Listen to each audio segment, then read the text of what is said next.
Bertie's chase. Peep, peep! We're late, fussed Egwood. Peep, peep, peep, peep! Where is Thomas? He doesn't usually make us wait. Oh dear, what can the matter be? Sang the fireman. Johnny's so long at... Never you mind about Johnny, laughed the driver. Just you climb on the cab and look for Thomas. Can you see him? No. The guard looked at his watch. 10 minutes late, he said to the driver. We can't wait here all day. Look again, Sid, said the driver, just in case. The fireman got to his feet. Can you see him? No, he answered. There's Bertie, boss in a tearing hurry. No need to bother with him, though. Likely he's on a coach tour or something. He clambered down. Right away, Charlie, said the guard, and Egwood puffed off. Toot! Toot! Stop! Stop! wailed Bertie, roaring into the yard.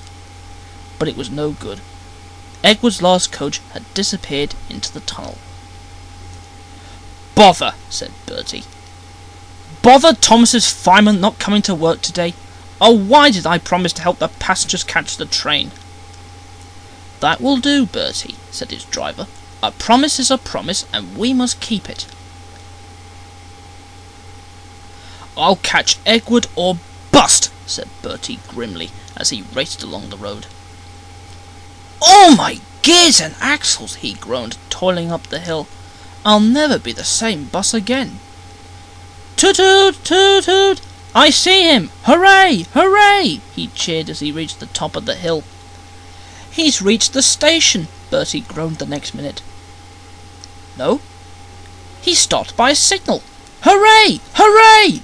And he tore down the hill, his brakes squealing at the corners. His passengers bounced like balls in a bucket. Well done, Bertie, they shouted. Go it! Go it!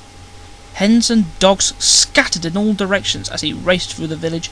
Wait! Wait! He tooted, skidding into the yard. He was just in time to see the signal drop, the guard wave his flag, and Egwood puff out of the station.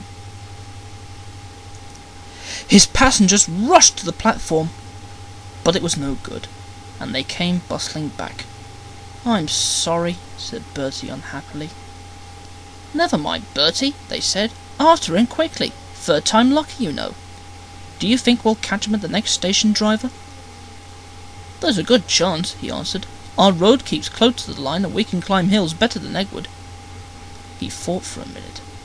I'll just make sure. Then he spoke to the station master, while the passengers waited impatiently in the bus. This hill is too steep! This hill is too steep! Grumbled the coaches as Egwood snorted in front. They reached the top at last and ran smoothly into the station. Peep, peep! Whistled Egwood. Get in quickly, please. The porters and people hurried, and Egwood impatiently waited to start. Peep!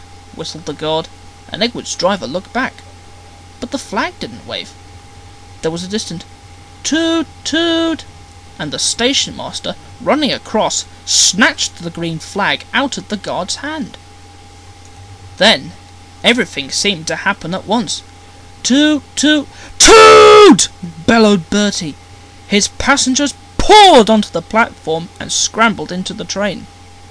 The station master told the guard and driver what had happened, and Egwood listened. I'm sorry about the chase, Bertie, he said. My fault, panted Bertie. Late at junction.